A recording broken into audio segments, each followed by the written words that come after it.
माह रमज़ान के चांद का ऐलान होते ही कराची में सहरी के लवाजमात की ख़रीदारी भी शुरू हो गई। शहरी खजला फेनी की ख़रीदारी में मसरूफ़ हैं।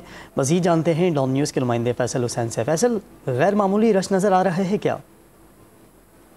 बिल्कुल, रमज़ानुल मुबारक का चांद नजर आने के बाद जो है लोगों ने सहरी की तैयारियां शुरू कर दी हैं। इसीलिए जो है मार्केटों में जो है लोगों का रश नज़र आ रहा है। लोग जो है खजला और फेनी की ख़रीदारी में जो है वो मसरूफ़ है। मैं इस वक्त मौजूद हूँ आयशा मंजिल पर। यहाँ भी जो है लोगों की बड़ी तादाद जो है वो ख़रीदारी में मसरूफ़ है।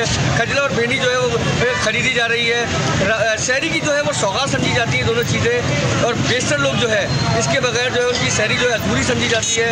अभी जो है हमारे यहाँ लोगों से भी बात हुई, वो जो है शिकवा करते हुए दिखाई दे रहे थे कि इस बार जो है कीमतें ज़्यादा हैं। गुज़िश्ता साल के मुकाबले में जो है इन दोनों चीज़ों की कीमतें जो है दुगनी है। और अब जो है लेकिन ख़रीदारी भी जो है वो जारी है और लोग जो है वो सहरी की तैयारी में जो है मसरूफ़ है। फैसल, बहुत शुक्रिया आपका।